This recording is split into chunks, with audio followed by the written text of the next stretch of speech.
हमारा आज का टॉपिक है सेल डिवीजन, क्योंकि सेल चैप्टर पर हम लोग पहले ही डिस्कस कर चुके हैं। मेरी प्रीवियस वीडियो में आप देख सकते हैं कि सेल का स्ट्रक्चर क्या होता है, सेल किस तरह से फंक्शन करती है, सेल के पार्ट्स कौन कौन से होते हैं, सेल के अंदर जो सेल ऑर्गेनेल्स प्रेजेंट होते हैं वो किस तरह से फंक्शन परफॉर्म करते हैं, उनका स्ट्रक्चर क्या होता है, यूकैरियोटिक सेल, प्रोकैरियोटिक सेल क्या होती हैं, प्लांट सेल और एनिमल सेल में क्या डिफरेंस होता है, ये सारे टॉपिक पर हम लोग प्रीवियस वीडियो में डिस्कस कर चुके हैं। आज का जो हमारा टॉपिक है सेल डिवीजन, यानी सेल जो होती है वो किस तरह से डिवाइड होती है, ये हम लोग यहाँ पर देखेंगे। तो सबसे पहले हम लोग देखेंगे कि सेल डिवीजन क्या होता है। देखिए, कोई भी एक सेल जब अपनी लाइफ जी लेती है तो वो क्या होती है, दो पार्ट में या दो से ज्यादा पार्ट में टूट जाती है, इसी को हम बोलते हैं सेल डिवीजन। तो बेसिकली हमारी डेफिनेशन क्या हुई, क्या डेफिनेशन हुई हमारी, the process by which formation of two और more daughter cell from a single mother cell takes place is called cell division. ठीक है, तो सेल डिवीजन क्या है बच्चों, एक सेल से नई सेल्स का बन जाना क्या है, सेल डिवीजन है। अगर आपको मेरी प्रीवियस वीडियो में आपने अगर प्रीवियस वीडियो को ध्यान से देखा होगा तो आपने देखा होगा वहां पर हम लोगों ने सेल थ्योरी पढ़ी थी, और सेल थ्योरी का जो हमारा थर्ड पॉइंट था वो भी यही था। सेल डिवीजन, सेल थ्योरी के पॉइंट्स क्या क्या थे, फर्स्ट पॉइंट था all living organism is made up of cell, second point क्या था, cell is a structural and functional unit of life, और थर्ड पॉइंट जो था हमारा वो क्या था, new cell is arises from pre existing cell, यानी नई सेल्स जो होती हैं वो हमारी पुरानी सेल से ही आ रही होती हैं, पुरानी सेल से ही हमारे नई सेल्स का निर्माण होता है। तो आज हम लोग देखेंगे किस तरह से सेल डिवाइड होती है। ठीक है, तो बच्चों हम लोगों ने देखा सेल डिवीजन क्या होता है, लेकिन सेल डिवीजन को जब हमने जाना तो सबसे पहले हमारे पास एक सवाल डेवलप हो जाता है, वो ये है कि व्हाई डू सेल्स डिवाइड, क्यों सेल डिवाइड होती है, ऐसी क्या जरूरत पड़ गई कि सेल जो है वो डिवाइड होती है। चलिए इस पर भी बात करते हैं। तो इसके बेसिकली क्या होते हैं, कई सारे पॉइंट्स होते हैं, उन पॉइंट्स पर या हम कह सकते हैं कि वो कुछ रीजंस होते हैं, उन रीजंस पर हम लोग फोकस डालेंगे। तो सेल डिवाइड क्यों होती है, आपको क्या लगता है क्यों सेल को डिवाइड होना चाहिए, बताइए। सेल को डिवाइड होने के लिए कई सारे रीजंस चाहिए होते हैं। तो हमारा जो पहला रीजन है वो है ग्रोथ। ठीक है, हमारा पहला रीजन है ग्रोथ। ठीक है, सेल हमारी डिवाइड होती है for the reason of growth, यानी अब अगर हम ग्रोथ पर बात करें तो आप सभी ने देखा होगा और इस चीज को नोटिस भी किया होगा कि हम सब इन द सेंस कि जितने भी लिविंग ऑर्गेनिज्म है वो क्या करते हैं, ग्रो करते हैं, है ना। आप अपने आसपास देखिए, बहुत दूर मत जाइए, आप अपने आसपास देखिए, हर छोटी लिविंग चीज क्या होती है, धीरे धीरे बड़ी होती है ना। जैसे कि हमने एक छोटा सा बीज लगा दिया अपने घर में, है ना, सॉइल में एक छोटा सा बीज लगा दिया, वो बीज क्या होगा, थोड़ा सा बड़ा होगा, सॉइल के ऊपर आएगा, पौधा बनेगा, फिर धीरे धीरे क्या होगा, पेड़ बन जाएगा पूरा। ठीक है, यानी छोटा सा था, फिर क्या हो गया, धीरे धीरे बड़ा हो गया। ठीक है, या आप अपना खुद का या मेरा एग्जाम्पल ले लीजिए, हम सब जब पैदा होते हैं तो कितने छोटे से होते हैं, कितने छोटे से क्यूट से होते हैं ना, फिर धीरे धीरे क्या हो जाते हैं, बड़े हो जाते हैं, है ना। या आपने देखा होगा कि जितने भी हमारे आसपास जो एनिमल्स होते हैं, जो पेट्स होते हैं, है ना, वो जब छोटे होते हैं तो कितने मतलब छोटे होते हैं, उनका साइज कितना छोटा होता है, फिर वो धीरे धीरे क्या हो जाते हैं, साइज में इंक्रीज कर जाते हैं, है ना। तो ये जो कैरेक्टर है ग्रो करने का, ये सबसे पहला तो मैं बात करूंगी इस पर कि जो भी हमारे लिविंग ऑर्गेनिज्म होते हैं, जितने भी लिविंग थिंग्स होती हैं, उनका ये सबसे बेसिक कैरेक्टर होता है ग्रो करना। ठीक है, नॉन लिविंग सेल्स कभी ग्रो नहीं करती, नॉन सेल ही नहीं होगी नॉन लिविंग में, तो नॉन लिविंग थिंग्स जो होती है वो कभी ग्रो नहीं करती। जैसे अगर मैं एक एग्जाम्पल लूं, मेरे पास ये एक सिक्का है, ठीक है, और ये एक मार्कर है, ठीक है, ये दोनों ही क्या है, नॉन लिविंग है। ठीक है, जस्ट सपोज कि मैंने इसको कबर्ड में रख दिया और कबर्ड में रख के मैं भूल गई। ठीक है, बहुत साल गुजर गए, 4-5 साल गुजर गए, फिर कभी मैंने अपना वो कबर्ड रीसेट करने के लिए मैंने वो कबर्ड खोला और ये मुझे मिल गया। तो आप ये बताइए कि क्या इसके साइज में कोई चेंज आएगा, क्या ये मुझे बड़ा होकर मिलेगा, या ये 2 से 4 हो जाए, ऐसा होगा? नहीं हो सकता। क्यों? क्योंकि ये नॉन लिविंग है।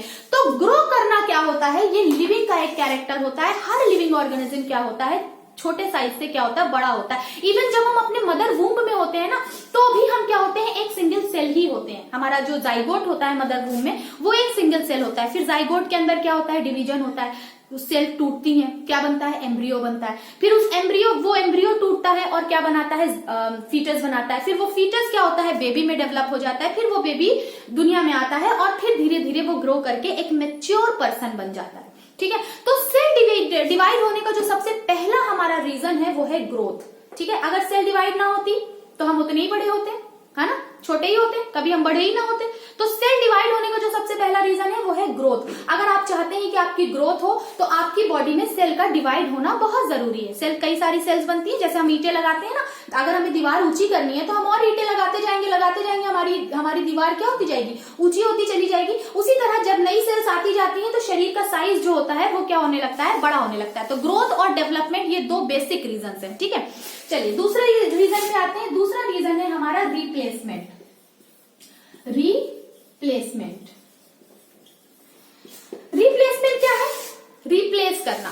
देखिए, जब भी कभी कोई सेल पुरानी हो जाती है, जैसे मैंने आपको बताया हर लिविंग सेल की एक लाइफ स्पेन होती है, उसका एक जीवन काल होता है। जब वो अपना वो पूरा जीवन काल जी लेती है, पूरी लाइफ को एकदम पूरी फुल तरीके से एंजॉय कर ली होती है और उसको अब मरना है, अब उसका दिन पूरा हो गया है, तो वो क्या होती है, टूट जाती है और नई सेल बना देती है ना। तो नई सेल्स क्या होती है, रिप्लेस करती है पुरानी सेल को। फॉर एग्जाम्पल, जैसे हम लोग क्या करते हैं, अपने नेल्स को ट्रिम करते हैं, नेल्स को हम लोग कट करते हैं, लेकिन फिर हम देखते हैं कुछ टाइम के बाद क्या होता है कि हमारा नेल्स क्या हो जाता है, फिर बढ़ जाता है ना। या हम लोग बाल को ट्रिम करवा लेते हैं, या बॉयज जो होते हैं वो शेव करते हैं, फिर से नई दाढ़ी मूंछ आ जाती है ना। तो आप देख रहे हैं कि जब भी हम सेल को क्या करते हैं, हटा देते हैं, या कोई एक सेल जो है होती है डेड हो जाती है, तो उसकी जगह पर क्या होती है, नई सेल्स आ जाती है ना। तो एक तरह से रिप्लेसमेंट करना भी सेल के लिए क्या है, बहुत जरूरी है ना। हमारे जो नेल्स होते हैं, जब हम आगे से नेल को, जो हमारे डेड नेल्स होते हैं उनको हम कट कर देते हैं, पीछे से हमारे नए नेल्स आ रहे होते हैं, तो जो जब पीछे से नए नेल आ रहे होते हैं, आगे वाले क्या होने लगते हैं, डेड होने लगते हैं। और इस तरह से हमारी जो डेड सेल्स होती हैं वो क्या हो जाती है, हम रिमूव कर देते हैं और नई सेल्स उनकी जगह फिर से ले लेती हैं। हमारी जो स्किन है, हमारी स्किन की जो सबसे आउटर लेयर होती है वो भी डेड ही होती है, और अंदर से, स्किन के अंदर से नई सेल्स क्या हो रही होती है, डेवलप हो रही होती है। तो रिप्लेसमेंट करना सेल डिवीजन का सबसे बेसिक रीजन है, ठीक है। तो एक तो हो गया ग्रोथ करना, साइज को, अगर हम अपने साइज को बड़ा करना चाहते हैं, डेवलप करना चाहते हैं, शरीर को ग्रो कराना चाहते हैं, तो सेल डिवीजन बहुत जरूरी है। नई सेल अगर पुरानी सेल अगर पुरानी हो गई है तो उनको हटाकर क्या होता है, नई सेल आ जाती है उनकी जगह पर, ठीक है। तीसरा जो हमारा पॉइंट है वो भी बड़ा ही यूनिक है, रिपेयर करना, ठीक है। तो जो रिपेयर होता है वो भी क्या है, एक तरह का सेल डिवीजन का ही एक रीजन होता है, क्योंकि जब कभी हमारी कोई सेल डैमेज हो जाती है, मान लीजिए आपको चोट लग गई है ना, कोई कट लग गया, कोई वुंड हो गया है ना, कोई खरोच लग गई, तो वहां का एरिया क्या हो जाता है, डैमेज हो जाता है। तो ऐसा तो होता नहीं कि कोई सेल, कोई पार्ट हमारी बॉडी का डैमेज हो गया तो अब वो वैसा ही रहेगा। कुछ टाइम के बाद हमारा वुंड क्या हो जाता है, हील अप हो जाता है ना, हमारी चोट क्या हो जाती है, ठीक हो जाती है, और उसकी जगह पर क्या हो, वो कैसे ठीक हो जाती है, क्योंकि उन जो भी हमारा डैमेज पार्ट होता है, देखिए मान लीजिए ये आपका कोई बॉडी पार्ट है और वो क्या हो गया, इस तरह से डैमेज हो गया। तो डैमेज अगर हो जाता है तो उसके आसपास की जो नई जो सेल्स होती है वो अपने अंदर क्या करती है, सेल डिवीजन के प्रोसेस को बढ़ा देती है। वो उनकी फैक्ट्री में क्या हो जाता है, एक तरह से आप कहते हैं कि फ्यूल लग जाता है, और वो जल्दी जल्दी नई सेल्स बनाने लगती हैं, और ये नई सेल क्या करती है, उस वुंडेड एरिया को पूरी तरह से हील अप कर देती है और वहां पर नई सेल आ जाती है। तो रिपेयर होना क्या है, ये भी एक रीजन है सेल डिवीजन होने का, ठीक है।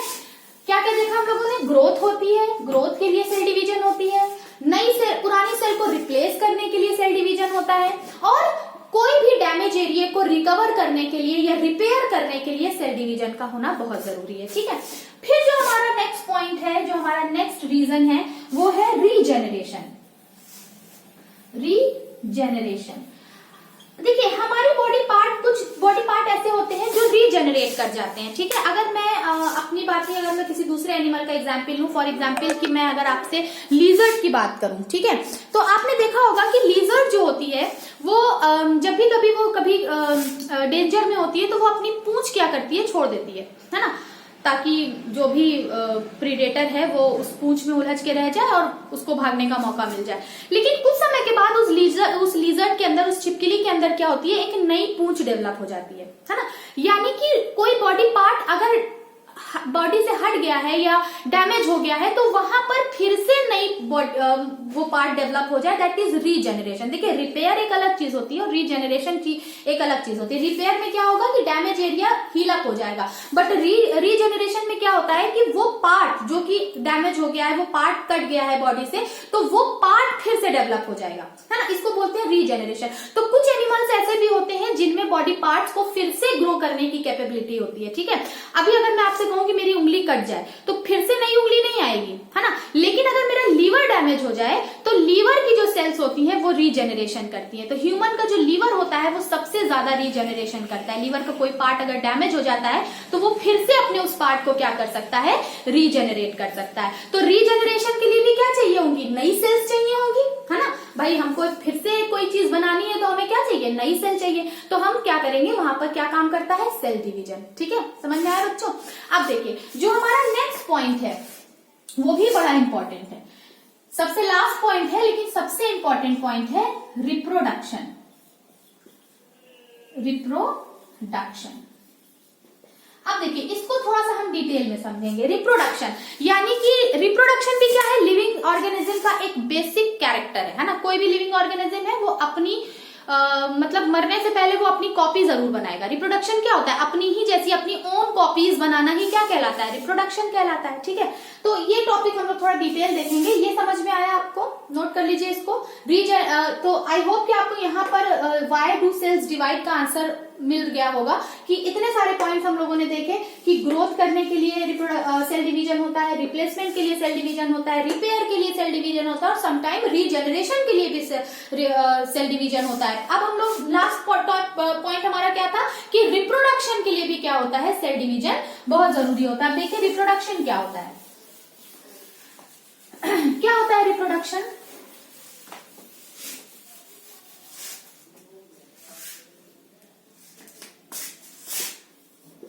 रिप्रोडक्शन, अब देखिए रिप्रोडक्शन क्या होता है, अपनी ही जैसी कॉपीज बनाना क्या कहलाता है, रिप्रोडक्शन कहलाता है, जो कि किसी भी लिविंग ऑर्गेनिज्म का एक बहुत ही यूनिक कैरेक्टर होता है। ठीक है, रिप्रोडक्शन बेसिकली दो तरह के होते हैं। ठीक है, ये मैं सेल डिवीजन ही बता रही हूं आपको रिप्रोडक्शन के टर्म में। ठीक है, रिप्रोडक्शन के दो टाइप होते हैं, एसेक्सुअल और सेक्सुअल। ठीक है, दोनों में ही रिप्रोडक्शन, दोनों में ही सेल डिवीजन का बहुत बड़ा रोल है। देखिए एसेक्सुअल रिप्रोडक्शन क्या होता है, जब कोई सेल अकेली बिना किसी की मदद के, बिना किसी की हेल्प के, किसी दूसरी सेल की मदद लिए बिना अगर खुद से ही वो अपनी जैसी कॉपीज बना ले रही है, दैट इज एसेक्सुअल रिप्रोडक्शन, जिसमें सिंगल पेरेंट, आप उस सेल को हम क्या बोलेंगे, सिंगल पेरेंट सेल बोलेंगे।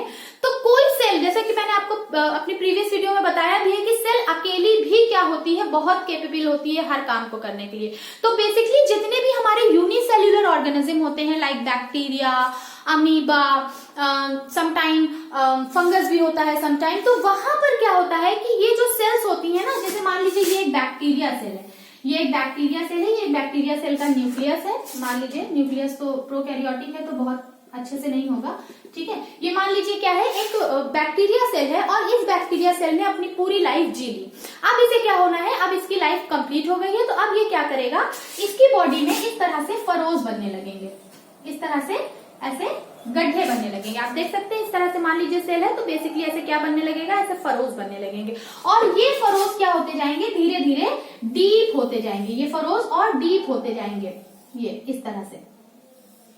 और फिर एक टाइम ऐसा आएगा कि ये क्या हो जाएगी, यहां से टूट के अलग हो जाएगी। तो देखा आपने कि एक सेल जो थी वो धीरे धीरे क्या हो गई, दो सेल में तब्दील हो गई, दो सेल में डिवाइड हो गई। ठीक है, तो बेसिकली जितने भी यूनिसेल्युलर ऑर्गेनिज्म होते हैं वो ज्यादातर जो रिप्रोडक्शन के लिए, रिप्रोडक्शन करने के लिए एसेक्सुअल रिप्रोडक्शन मेथड को अपनाते हैं और यहाँ पर उनकी सेल क्या हो जाती है, डिवाइड हो जाती है। ठीक, चलिए बात समझ में आ गई, और डिटेल देखते हैं।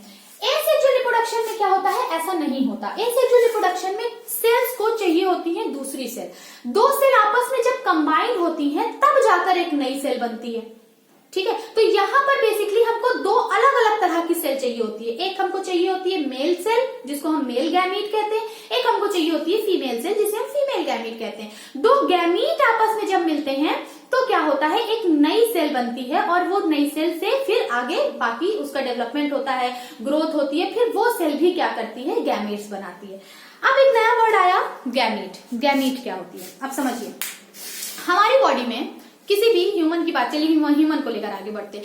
ह्यूमन बॉडी के अंदर दो तरह की सेल होती है, एक होती है सोमैटिक सेल, ठीक है, जिसको हम वेजिटेटिव सेल भी कहते हैं, और एक होती है gamete cell, reproductive cell, sorry reproductive cell से क्या बनता है, गैमीट बनते हैं। तो एक होती है रिप्रोडक्टिव सेल।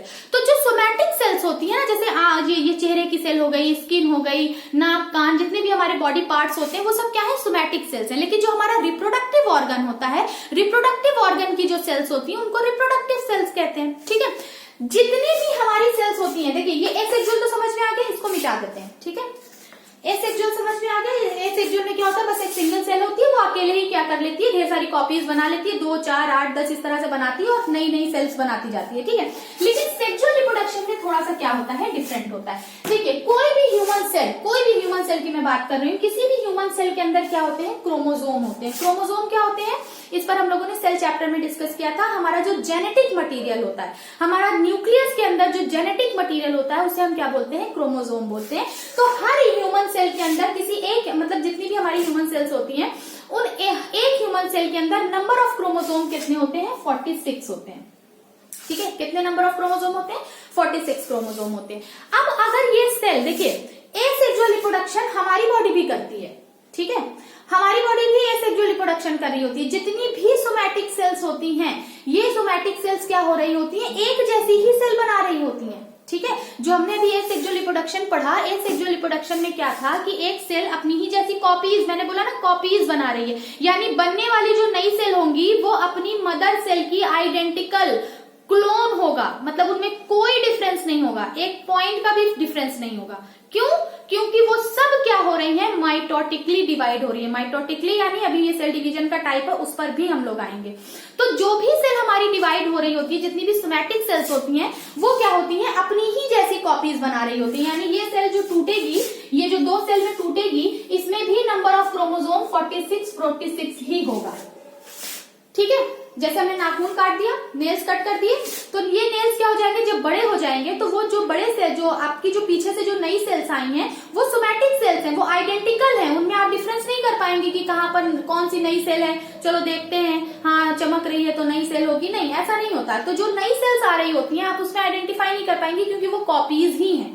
ठीक है, लेकिन सेक्सुअल रिप्रोडक्शन में क्या होता है, हमारी जो सेक्स सेल्स होती हैं या जो रिप्रोडक्टिव सेल्स होती हैं, वो टूट जाती हैं। अब मान लीजिए ये एक रिप्रोडक्टिव सेल है, इसके अंदर नंबर ऑफ क्रोमोजोम कितने हैं, 46। तो ये जब टूटेगी तो ये अपने नंबर ऑफ क्रोमोजोम को क्या कर लेगी, हाफ कर लेगी, 23।